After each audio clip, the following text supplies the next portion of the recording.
ओम शांति। आज 1 नवंबर 2020 की अव्यक्त मधुर महावाक्य। और ये अव्यक्त मधुर महावाक्य बाप दादा ने 11 अप्रैल 1986 को सुनाए थे, जिसमें बाबा ने बच्चों के तकदीर की तस्वीर देखी।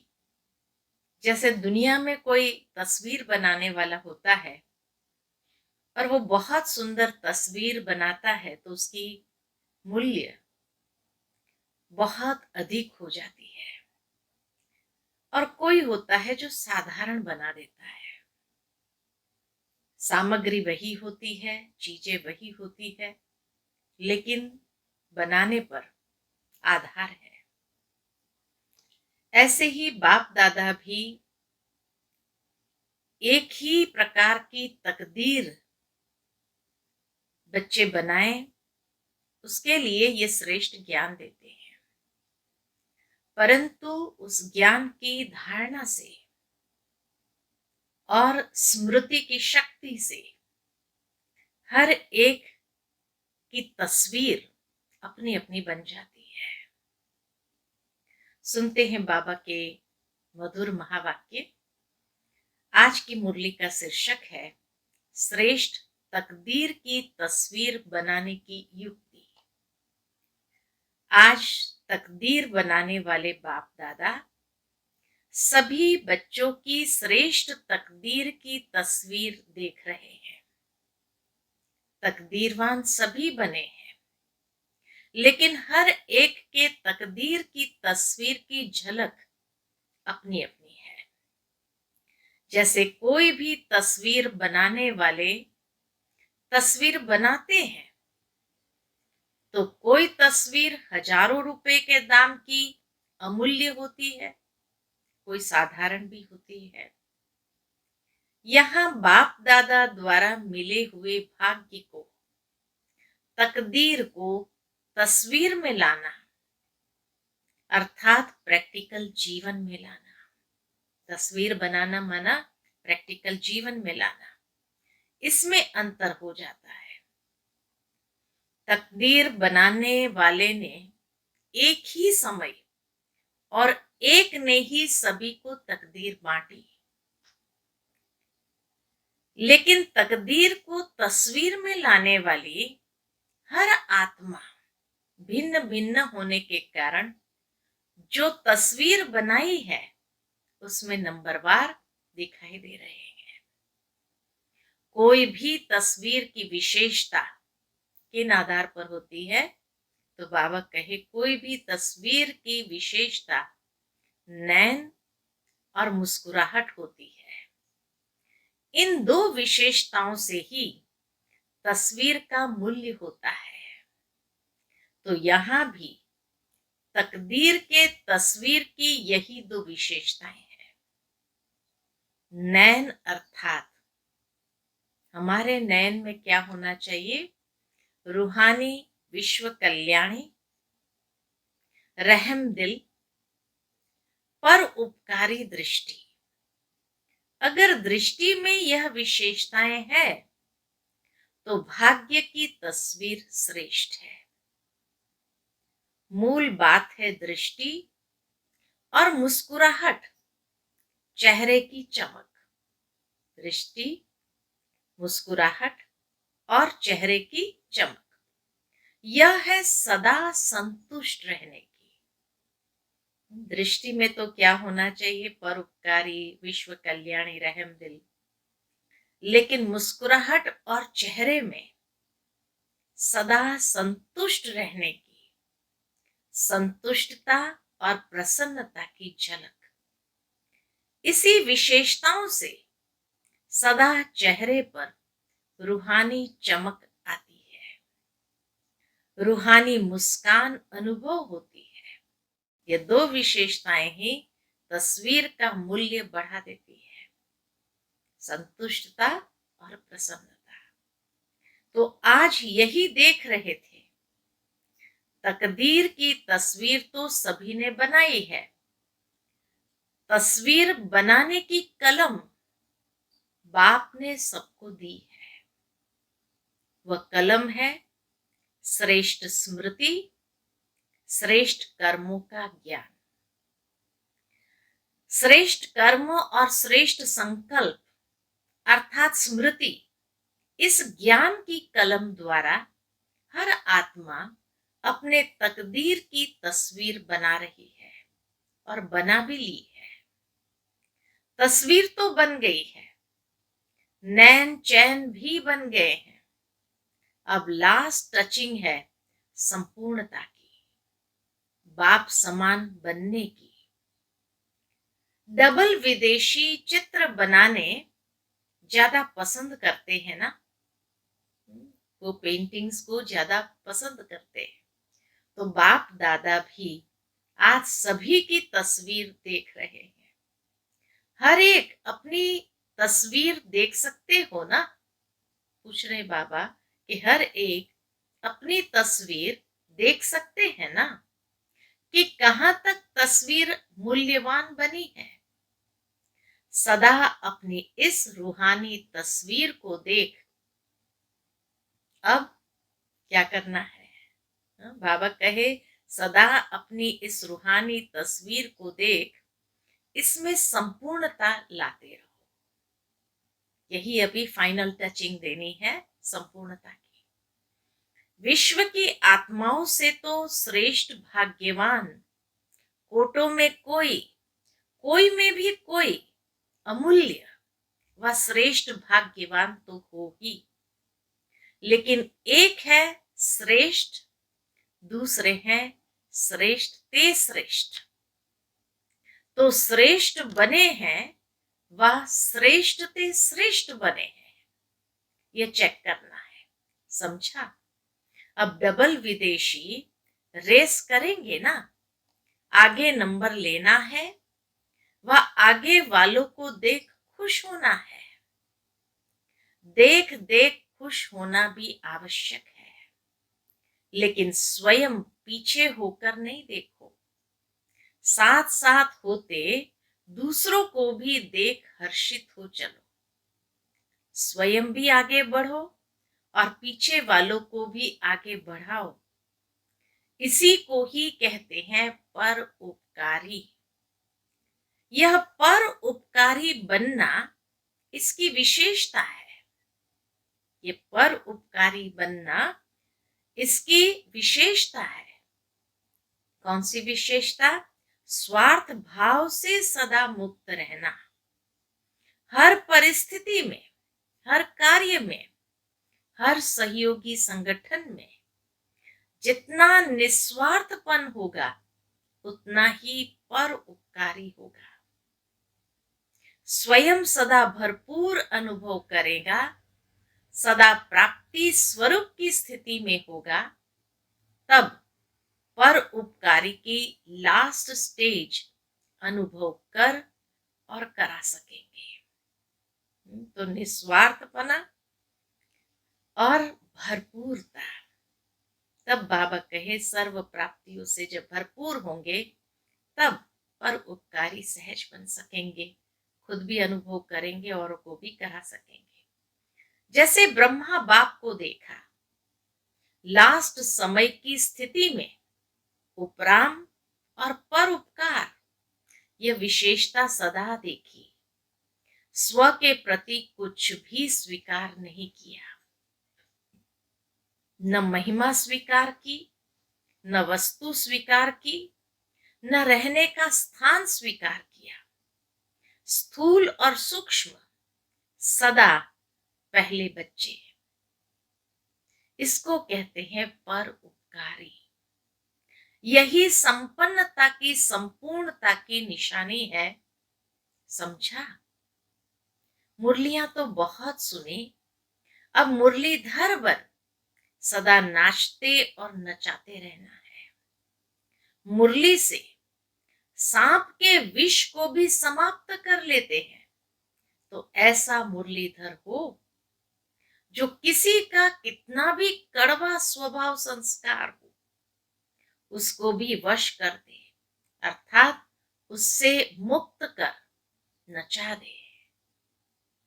हर्षित बना दे उसको, है ना, उसको उस कड़वे स्वभाव संस्कार से मुक्त करना है, नचाना है, अर्थात हर्षित बना देना है।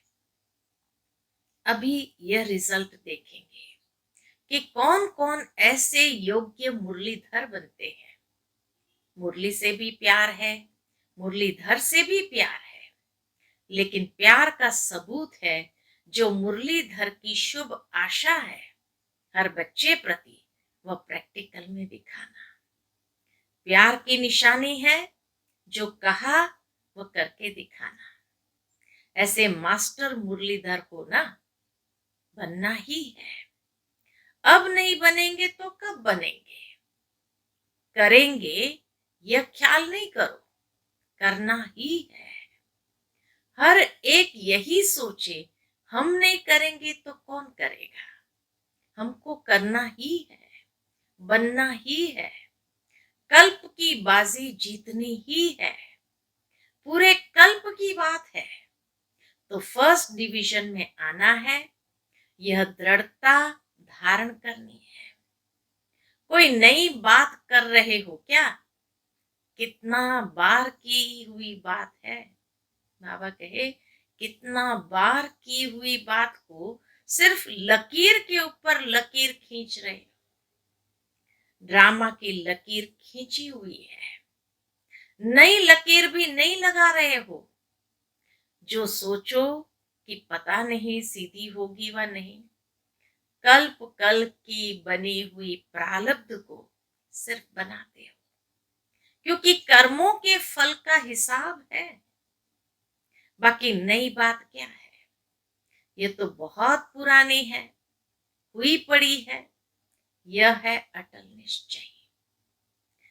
इसको दृढ़ता कहते हैं, इसको तपस्वी मूर्त कहते हैं। हर संकल्प में दृढ़ता माना तपस्या।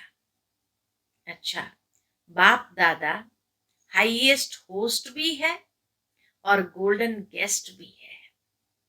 होस्ट बनकर भी मिलते हैं, गेस्ट बनकर आते हैं, लेकिन गोल्डन गेस्ट है, चमकीला है ना। गेस्ट तो बहुत देखे, लेकिन गोल्डन गेस्ट नहीं देखा। जैसे चीफ गेस्ट को बुलाते हो तो वह थैंक्स देते हैं, तो ब्रह्मा बाप ने भी होस्ट बन इशारे दिए और गेस्ट बन सबको मुबारक दे रहे हैं। जिन्होंने पूरी सीजन में सेवा की उन सबको गोल्डन गेस्ट के रूप में बधाई दे रहे हैं। सबसे पहली मुबारक किसको? निमित्त दादियों को। बाप दादा निर्विघ्न सेवा के समाप्ति की मुबारक दे रहे हैं। मधुबन निवासियों को भी निर्विघ्न हर्षित बन मेहमान निवाजी करने की विशेष मुबारक दे रहे हैं। भगवान भी मेहमान बन आया तो बच्चे भी, जिसके घर में भगवान मेहमान बनकर आवे वह कितने भाग्यशाली है। रथ को भी मुबारक है, क्योंकि ये पार्ट बजाना भी कोई कम बात नहीं है। बाबा के इतनी शक्तियों को इतना समय प्रवेश होने पर धारणा करना, यह भी विशेष पाठ है। लेकिन यह समाने की शक्ति का फल है, आप सबको मिल रहा है। तो समाने की शक्ति की विशेषता से बाप दादा की शक्तियों को समाना, यह भी विशेष पाठ कहो व गुण कहो। दादी का विशेष गुण है कि दादी में विशेष समाने की शक्ति है, तो उसी गुण से बाप दादा की शक्तियों को भी अपने अंदर समा करके ये विशेष पाठ बजा रहे हैं। तो सभी सेवाधारियों में यह भी सेवा का पाठ बजाने वाले निर्विघ्न रही, इसके लिए मुबारक हो और पद्मा पदम थैंक्स। डबल विदेशियों को भी डबल थैंक्स, क्योंकि डबल विदेशियों ने मधुबन की शोभा कितनी अच्छी कर दी। ब्राह्मण परिवार के श्रृंगार डबल विदेशी हो, ब्राह्मण परिवार में देश वालों के साथ, बाबा कहे ब्राह्मण परिवार में देश वालों के साथ विदेशी भी है, तो पुरुषार्थ की भी मुबारक और परिवार का श्रृंगार बनने की भी मुबारक। मधुबन और परिवार का श्रृंगार बनने की भी मुबारक। मधुबन परिवार की विशेष सौगात हो, मधुबन परिवार की विशेष सौगात हो, इसलिए डबल विदेशियों को डबल मुबारक दे रहे हैं। चाहे कहां भी है, सामने तो थोड़े हैं, लेकिन चारों ओर के भारतवासी बच्चों को और डबल विदेशी बच्चों को बड़ी दिल से मुबारक दे रहे हैं। कितना अच्छी तरह से बाबा थैंक्स दे रहे हैं। हर एक ने बहुत अच्छा पार्ट बजाया। अब सिर्फ एक बात रही, समान और संपूर्णता की। दादियां भी अच्छी मेहनत करती, बाप दादा दोनों का पाठ साकार में बजा रही है, इसीलिए बाप दादा दिल से स्नेह के साथ मुबारक देते हैं। सबने बहुत अच्छा पार्ट बजाया। ऑलराउंड सब सेवाधारी, चाहे छोटी सी साधारण सेवा है, लेकिन वह भी महान है। हर एक ने अपना भी जमा किया और पुण्य भी किया। सभी देश विदेश के बच्चों के पहुंचने की भी विशेषता मुबारक योग्य है ना। तो इसीलिए बाबा कहे चाहे हर एक ने जो पार्ट बजाया, ऑलराउंड पार्ट बजाया, साधारण सी सेवा हो, लेकिन वह भी महान है। हर एक ने जमा भी किया और पुण्य भी कमाया। तो इसीलिए बाप दादा सभी देश विदेश के बच्चों को, बच्चों के पहुंचने की भी विशेषता मुबारक योग्य है। सब महारथियों ने मिलकर सेवा का श्रेष्ठ संकल्प प्रैक्टिकल में लाया और लाते ही रहेंगे। सेवा में जो निमित्त है, उन्हों को भी तकलीफ नहीं देनी चाहिए। अपने अलबेलेपन से किसको मेहनत नहीं करानी चाहिए। अपनी वस्तुओं को संभालना, यह भी नॉलेज है। याद है ना ब्रह्मा बाप क्या कहते थे, रुमाल खोया तो कभी खुद को भी खो देगा। अगर एक रुमाल खोया, वो नहीं संभाल सके, तो खुद को भी कभी खो देगा। हर कर्म में श्रेष्ठ और सफल रहना, इसको कहते हैं नॉलेजफुल। शरीर की भी नॉलेज, आत्मा की भी नॉलेज, दोनों नॉलेज हर कर्म में चाहिए। शरीर के बीमारी की भी नॉलेज चाहिए। मेरा शरीर किस विधि से ठीक चल सकता है, ऐसे नहीं आत्मा तो शक्तिशाली है, शरीर कैसा भी है, शरीर ठीक नहीं होगा तो योग भी नहीं लगेगा। कितनी अच्छी बात बाबा ने सुनाई। शरीर ठीक नहीं होगा तो योग भी ठीक नहीं लगेगा। फिर शरीर अपने तरफ खींचता है, इसलिए नॉलेजफुल में ये सब नॉलेज आ जाती है। अच्छा, कुछ कुमारियों का समर्पण समारोह बाप दादा के सामने हुआ। बाप दादा सभी विशेष आत्माओं को बहुत सुंदर सजाए देख रहे हैं। दिव्य गुणों का श्रृंगार कितना बढ़िया, सभी को शोभनीक बना रहा है। लाइट का ताज कितना सुंदर चमक रहा है। बाप दादा अविनाशी श्रृंगारी हुई सूरतों को देख रहे हैं। बाप दादा को बच्चों का ये उमंग उत्साह का संकल्प देख खुशी होती है। बाप दादा ने सभी को सदा के लिए पसंद कर लिया। आपने भी पक्का पसंद कर लिया ना? बाबा पूछ रहे हैं, आपने भी पक्का पसंद कर लिया है ना?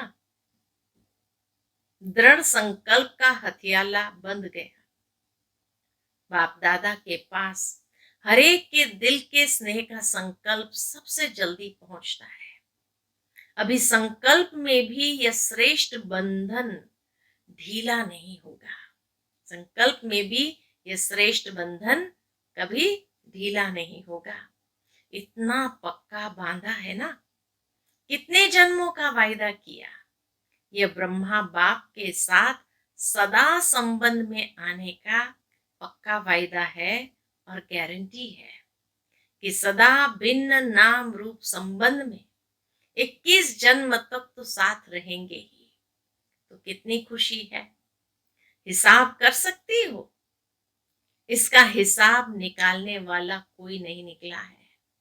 अभी ऐसे ही सदा सजे सजाए रहना, सदा ताजधारी रहना और सदा खुशी में हंसते गाते रूहानी मौज में रहना। आज सभी ने दृढ़ संकल्प किया ना कि कदम कदम पर रखने वाले बनेंगे। वह तो स्थूल पांव के ऊपर पांव रखते हैं, लेकिन आप सभी संकल्प रूपी कदम पर कदम रखने वाले हैं। जो बाप का संकल्प वह बच्चों का संकल्प। ऐसा संकल्प किया। एक कदम भी बाप के कदम के सिवाय यहां वहां का न हो।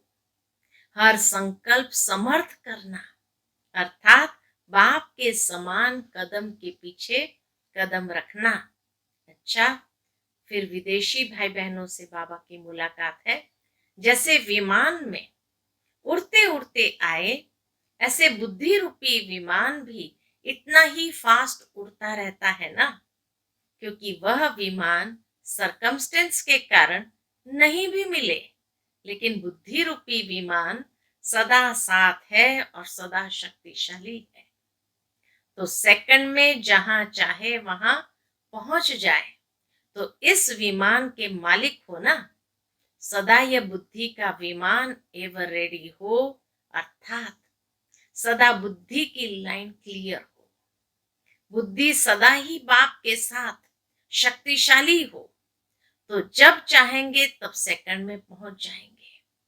जिसका बुद्धि का विमान पहुंचता है, उसका वह भी विमान चलता है। बुद्धि का विमान ठीक नहीं तो वह विमान भी ठीक नहीं चलता। बाबा कहे अगर बुद्धि का विमान ठीक नहीं तो वह विमान भी नहीं चलता। अच्छा, फिर पार्टियों से बाबा की मुलाकात है। पहली पार्टी, सदा अपने को राजयोगी श्रेष्ठ आत्माएं अनुभव करते हो।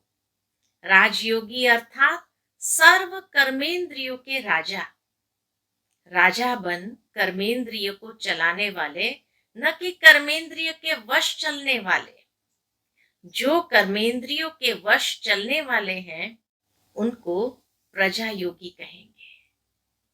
जो कर्मेंद्रियों के वश चलने वाले हैं, बाबा कहे उनको प्रजा योगी कहेंगे, राजयोगी नहीं।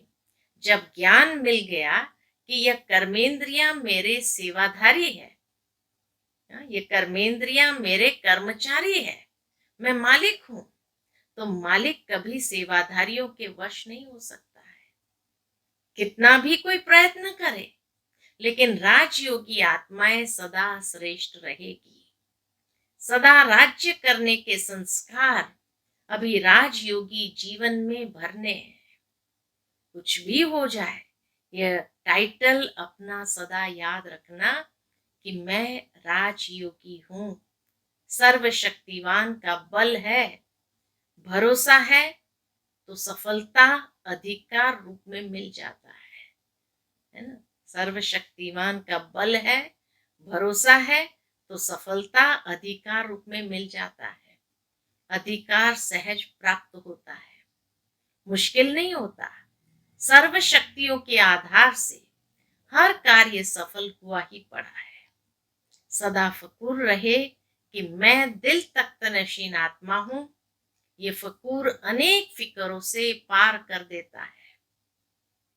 फकूर नहीं तो फिक्र ही फिक्र है। बाबा कहे सदा फकूर में रह, वरदानी बन, वरदान बांटते चलो।